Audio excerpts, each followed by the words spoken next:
Yo, what's poppin' everyone? Welcome back to the channel. Zach Lesage here. Today we're going to be covering over Bloodmoon Ursaluna. Not the big colorless Pokemon, the new fighting type Pokemon from Shrouded Fable. I recently won a league challenge playing this deck, so I'm going to be showcasing my deck list, some gameplay, and of course the strategy. If that all sounds great to you, give this video a like, hit that subscribe button, and let's jump into this deck list. So here you have it. This is my most up-to-date Iron Valiant Bloodmoon Ursaluna deck list. It's a Bloodmoon deck, but in order for Bloodmoon to work, you need to A, have 2 fighting energies in your hands, and you have to have the Bloodmoon so you're able to play it down for its ability. Attaching 2 of those energies means you only need 1 more energy to use its attack, but in order for Mad Bite to be actually hidden hard, we have to use Iron Valiant to put pings on our opponent's Pokemon, doing 20 damage here to increase our damage by quite a bit. Those Pokemon are going to require about 2 Iron Valiant's ability of the Tachyon bits, and then you're able to use Bloodmoon Ursaluna. Luckily, we have 4 Switch Cart, 4 Switch, Prime Catcher, and 3 Jet Energies, so we have a few ways to get in and out of the active spots. The rest of the deck is going to revolve around doing that over and over and over again as we see unique supporters such as Lana's Aid and the brand new Night Stretcher to bring this combo piece back. Using a Night Stretcher and an energy retrieval really allows you to get that Bloodmoon Ursaluna back. You're only 1 energy away, and hopefully you have 1 in your hands so you're able to push through. Decks like these can often be delicate, but you have access to Serendipity EX for you to draw some cards every single time your opponent knocks you out. As a single prize card Pokemon, it's quite easy to get a knockout on Bloodmoon, making this a really cool deck overall. Is it the best deck in the world? Honestly, it was good about to win a league challenge. I could see this being able to day 2 at regionals, but I don't know if it's able to win the whole thing. If you want to have some fun with this video, be sure to check out the deck list available in the description. And if you need any of the cards for this deck or any other deck, be sure to check out our sponsors at Kayfabe Cards, PTCGL Store for your online codes, GameStop, and our TSS website. That being said, check the description for promos on any of those, discounts, etc., and website links. Let's jump into that gameplay. So we won the coin flip, and we actually don't want to go first with this deck. We want to go second. The reason why we want to go second is because we could actually attack on our first turn of the game with the Bloodmoon, potentially knocking our opponent's only Pokemon out from play. This should be a pretty great start from us, actually, giving us free retreat with the Mew. And I really hope that we end up playing against something that's worth a couple prize cards. Now, Gardevoir is actually going to be one of our most difficult matchups here. But we are able to get set up quite well, and we can I'll show you exactly what we can do. We don't need too much to really get a knockout on something like a Munkidori or even a Routes. So if our opponent just goes first, passes, we should be pretty great to just like knock them out. And after we're able to go knockout, knockout, knockout, our opponent might actually not have anything left. This is in a state of, yeah, I only want to play against a matchup that I win on the first turn. We'll see how this really plays out, and I think we have some great opportunities here. Looks like our opponent's really banking on that Kirlia being kind of the success piece. And for us, Serendipity might actually end up hitting the board. I know for us, Nest Ball for an Iron Valiant sounds really good. I almost want to go Nest Ball for so if we go Iron Valiant as spot number 2, Squawkabilly is spot number 3, Serendipity is spot number 4, we might have the opportunity to just go Bloodmoon as spot number 5. I think there's a real world where I actually just knock out the Routes this turn. At least I hope so. That's my game plan. So let's go Nest Ball, Search. I think what I want to do is just push the Iron bundle. So if I knock out my opponent's Routes, there is a good chance that they just scoop the game. Not great for recording a YouTube video, but it does really show how powerful a deck like this could play out. I am going to put Serendipity down because we have all these 2 prizers down anyways. You only need the 1 Bloodmoon Ursaluna, and let's go Squawkabilly. Now you might be like, should I use Squawkabilly first or should I use Research? We're actually going to use Research here first because we can always use Squawkabilly after. There's not really another supporter that we want to play. We just want to really churn through our deck, and you're almost always pitching to really have that huge turn. So let's go this, and you can see we're almost there. We are losing a lot of resources in the process. So that is something that is incredibly scary for me right now, is that we might end up losing all of our retrievals. We only have one retrieval left. So when it comes down to, we're going to play switch into our Iron Valiant here. And we don't need to put damage counters on Routes because Routes is getting knocked out anyways by a Bloodmoon Ursaluna. I think it's better to us put Monkey Dory damage on, just in case we miss. And I think there's another world where I just go switch back into the Mew, since we're going to be pitching this whole hand anyways. I think I end up discarding the Jet Energy to try to draw some more cards. Let's go Ultra Ball, discarding Energy Retrieval, maybe I'll go Energy Retrieval and Jet Energy, just because we might have a better opportunity for something else. Let's go ahead and use another Iron Valiant here.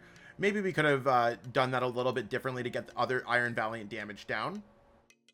Let's go ahead, do this, and now we can use Mew to draw a few extra cards. I think that might be better. Hopefully we can get some good pieces here. We are going to discard an energy, but that's completely fine. And let's go for Squawk and Seize. So we are, we're actually able to get there. So I have to go. I want to double check to make sure that I have the right pieces. So I'm going to use Earthen Vessel, discarding there. Yeah, we have enough energies. So we're going to be able to knock out that Mew on the first turn. And I'm actually just going to go Ultra Ball, discarding, this can still retreat. I just want to make sure. Ultra Ball, discarding Iron Valiant, a switch. So you will go through a lot of resources. This deck is not really for those who are not willing to pitch their whole hand, because it gets ugly like this sometimes.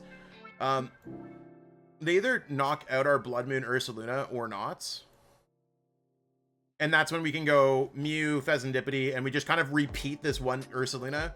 This game was a little bit grosser than I thought it was going to be, because we were able to discard triple energy retrieval, switch cart, but the deck really works sometimes. And I mean, we did knock out our opponent's Routes. They went for a Kirlia. If they pass, we win the game. I know there's a resistance there, but we are hitting for 100 damage here. Typically we're hitting for 160 damage. I guess it's showing the red there. 160 minus 100 plus 30 for each damage counter on our opponent's active. So that's going to be 100, 160, 130. So we do have enough to knock out Monkey Dory. And it looks like our opponent's just going to get set up here. Hopefully they don't have a dark energy to use Adrenabrain. But we did get the knockout on the Routes either way. If we can get Prime Catcher and start chasing some more Routes, we might be able to get set up a little bit earlier than we thought. But this is pretty much an ideal board state for the deck. And we're just kind of big chillin'. So, okay, our opponent did not have an energy there. That could be really tough for them. So the Night Stretcher is a card that we might want to have for an Iron Bundle, our Blood Moon when it gets knocked out. I think I'm going to hold on to it and just go for the restart, drawing the one card. Not really too much that I can do here, so I'm just going to go Mad Bite, draw myself another prize card. So we're already up 2 prize cards to our opponent's 0. And you can see that we're kind of getting some pieces left. We can go Ultra Ball away Squawkabilly and Nest Ball and use Night Stretcher to get back our fighting energies. So even though we have gone through a few energy retrievals, it's one of those things where we can use the Night Stretcher to get back these energies. Kirlia still has, it does not have the resistance. So if we are ever able to bring up this Kirlia through Prime Catcher or anything else like that, which we have not seen so far, we can just rip into it. Our opponent's probably just going to go for, maybe they'll go for like Earthen Vessel, and the Earthen Vessel might allow them to kind of get out of the situation. I'm honestly not too sure how they're going to play this out. If they put Bravery Charm on their Routes, there is a world where we can't knock it out unless we place any damage counters on it due to the resistance, making us only do 100 damage with Mad Bites. If that ends up being the case, that's fine. They might not necessarily see it that way, but I'd really just like to at least take another prize card. We could also thin our hand with Ultra Ball. So again, kind of a tough matchup, but it is what it is. All this Yappin is giving me the opportunity to drink the Advanced GG. So we got a lot of sponsors here at Shuffle. Be sure to check them out. I mean, we got Advanced GG. I don't talk about these enough. And like Ultimate Guard. Like, this is a deck box that I've had for a couple of years now, and it's like stores my Worlds deck from that I played in Japan Worlds. So I have the all Japanese Lost Tina deck. Kind of cool. Okay, so they can eventually damage themselves. That's cool. We are able to just get the knockout on our opponent's active. I think I'd much rather just do that. They're set up, but like whatever. If they put damage counters on themselves, we are able to knock them out because Psychic Embrace is doing our job for us. We don't really need those switch cards as much. So let's go for Mad Bite. Again, we're just going to take another attack here. I'm not really worried about the Gardevoir until I need to worry about the Gardevoir. Gardevoir is going to knock out our Pokemon. It is what it is. And I mean, we've gone through and we've just kind of like really brutally taking prize card after prize card to our opponent because we knocked out their routes, not because our opponent's dead drawing. So if our opponent's able to get set up here, they might be going for, maybe they are able to go for, oh, they have 2 energies, so they can go 2 onto their Gardevoir. Now they do have resistance again on this Gardevoir, which is really interesting for us to deal with. And Jacques is one of the more interesting techs I've ever seen in a Gardevoir deck. But if they go for the knockout here, we probably only have to place damage counters 1 more time, which I think is like really cool when it comes down to it. So there's 20, then they're going to do another 20. So if we look at Mad Bite, we'll figure that out once we get there. We really just need to get, we need to get a Blood Moon with 2 energies, and we already have Ultra Ball and we have Night Stretcher. We just need to find an energy. I'm going to set up this one, but I think I'm just going to switch pivot into it. So Prime Catcher could be really cool if we end up missing. I think for us, we're just going to end up going, I don't think Nest Ball helps us out at all. And I think I want to have almost every other card here. So I'm just going to grab these as I go through. Bloodmoon Ursaluna EX can definitely be a strong attacker as well.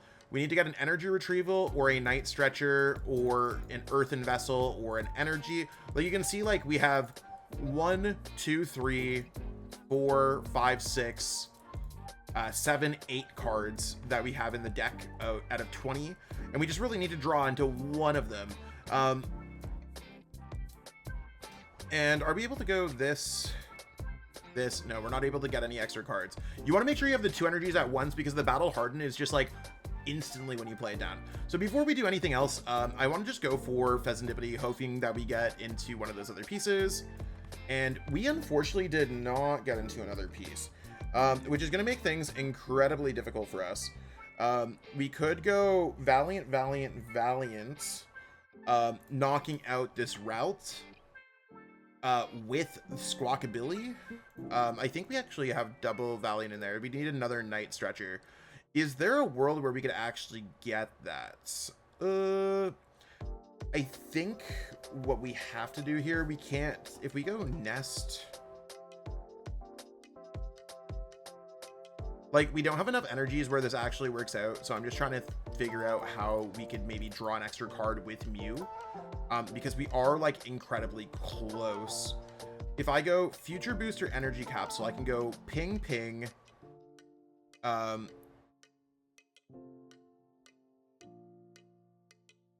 I might be able to get close to knocking out that routes just with damage counters alone. That's really what I'd like to do. The Night Stretcher is going to make that incredibly difficult for us to deal with. Let's just go for this play. Interesting play for sure. What I'm going to go for is a Fighting Energy. And you can only grab one or the other. We're going to go for, we can go 1, 2, 3. Maybe they don't have a way out of the active. And we still just need to draw a prize card. So let's go Bloodmoon Ursaluna. I'm not going to be using the ability. So this is what happens. Like sometimes you can miss, y'all. Just throwing that out there. Let's go Retreats. Into here.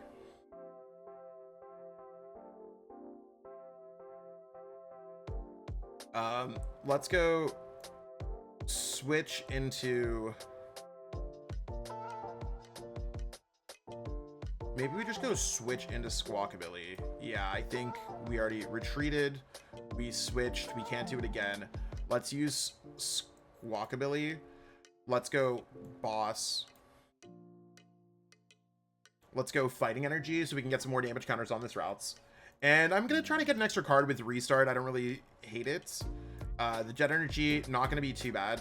And what I'm going to do is motivate, hit this active routes. And you can, sometimes if you miss, you can use motivate as a way to accelerate to your other Pokemon. Mew EX is not a bad attacker. Pheasantipity is not a bad attacker, but we are a Bloodmoon Ursaluna deck and we have some damage on the board. We did take a 3 prize card lead, so I'm okay for us to kind of fail at some point, making this for an interesting game. Our board is set up beautifully, and I mean, if they just retreat, take the knockouts, we might be able to win the game next turn. Like we can go ping, ping, knockout, Gardevoir EX. Our opponent still can't win the game in a couple turns, so we are chilling here.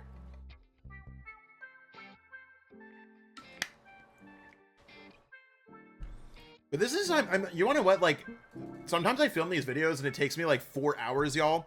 And it's just like, oh, I had unplayable hand after unplayable hand after unplayable hand.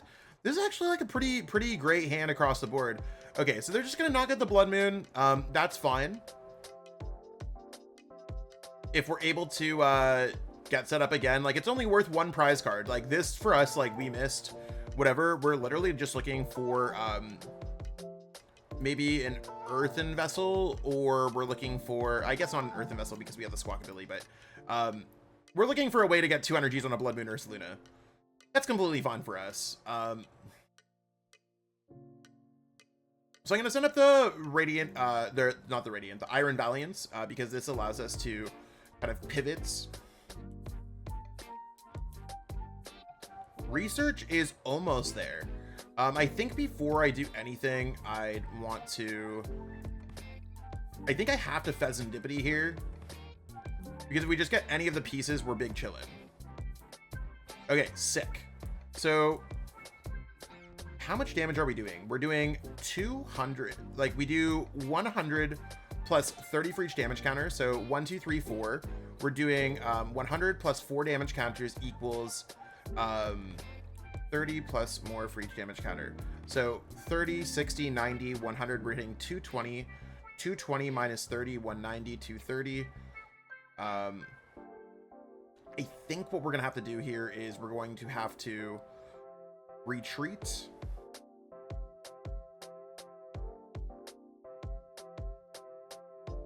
Into Bloodmoon. We're not going to be able to win the game here, y'all, but we are able to do this. So with 6 damage counters, 6 times 3 is 180. We're hitting 280. 280 minus 30 is 250. 250. So we get the perfect number. Let's go for energy retrieval. Let's get these back. We're able to go Bloodmoon Ursaluna here, and this is able to get us to set up. So let's go Bloodmoon Ursaluna, put this down. Fighting, fighting.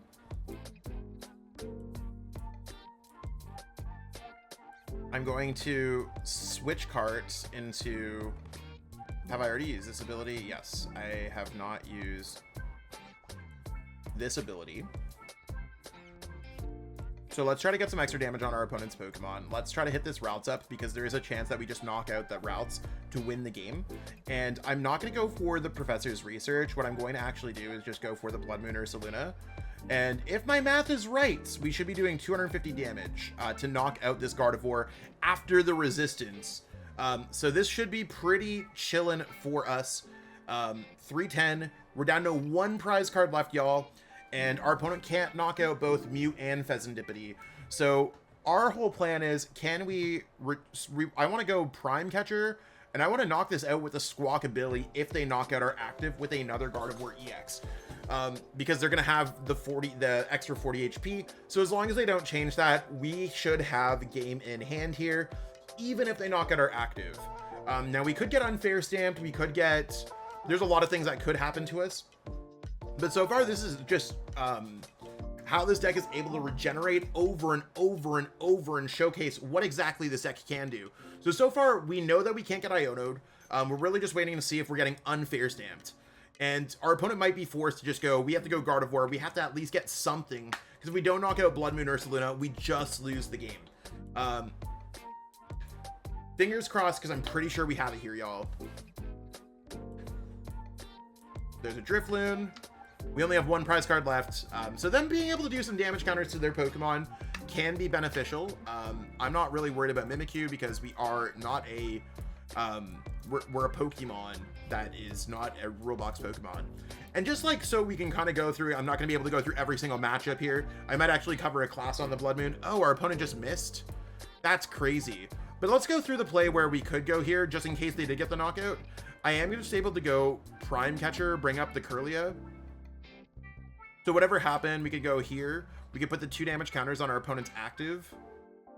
And then we could just go ahead, since this has 20 HP left, we can get the knockout here with Motivate here.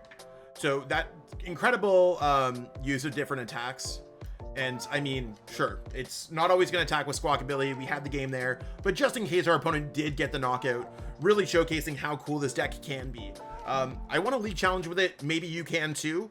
Let me know what you think about the deck in the comments. It also helps out with the YouTube algorithm. You know what it is. Let me close things out. Honestly, I found that game exhilarating. I don't want to be like, I beat a Gardevoir deck that plays Jacques, I'm the GOAT, but that was a really cool game that I think showcased a lot about how this deck does work. We had that really aggressive turn 1, knock it on the route, targeted the key Pokemon, utilized Iron Bundle, and then we had that mid-game miss that could have maybe offset us if it was a different matchup, but we were able to pivot into a Motivate kind of idea where it showcased really a great realm of how this deck does work. And I think that this deck is one of those, it's one of those, like, it could be inconsistent at times, not going to disagree with that, but it does reap proper sequencing if you're able to play the deck as well as possible. It's not going to be your best deck ever. I think there's certainly some opportunities for this deck to be tinkered with, maybe explored some more, and it's probably going to end up being short-lived in this format of Shrouded Fable, and it might never see the light of day again. Or it might just be one of those decks that people playtest in the shadows, like United Wings, or any of the decks that don't truly make it into the top 10, top 20 decks. I think this deck is really fun to play, and I think for me as a player who's now won their 4th league challenge, it's a deck that I've been able to kind of grow as a player with and think differently. So don't always look at it like Pokemon's like results. I do like challenging myself with different decks as well. And maybe this is a deck that's going to challenge you as well. Maybe not, but it might be worthwhile. And at the end of the day, hopefully it made for some great content. As for me, I'm getting excited to continue to press forward in this format, trying my best to win a cup. I have to win 3 more league cups. So I've won 5 out of the 8 of my local events. Not sure if I'm going to play this deck again, but I am going to keep everyone updated. I usually cover the decks on my live streams that are pretty much every single Tuesday on this channel. And of course, through my X account at Zach Lesage PTCG. I have my own Pokemon community in my Discord server, so check that out in the description. And of course, I do offer Pokemon TCG coaching. So if you are preparing for any event, locals, Baltimore, Dortmund, anything, let me know, hit me up. Totally would love to help you out. I also have some masterclass VODs that really showcase some of the better decks if you're just looking to get something like that. Either way, all of it supports me and the fam. I got me and my wife, we have a baby on the way in early September, so anything helps. But at the same time, love and support is great. Appreciate all the love for watching this video, and I will catch up with all y'all later. Peace out and have a great one. Want to support the Shuffle Squad? Be sure to check out all of our sponsors in the description to pick up Pokemon TCG singles, sealed, and PTCG live codes.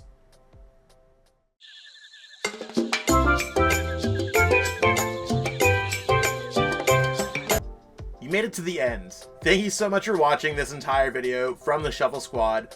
Honestly, from the bottom of our hearts, we appreciate each and every person that supports our content, watches what we have going on every single day, every single week, even from time to time, and continuously allows us to have a forum to project our creative content towards the Pokemon TCG community. So if you haven't already, be sure to give this video a like, subscribe to the channel, and even leave a comment to help boost the YouTube algorithm. That being said, we'll catch you with our next video. Thanks again. Take it easy.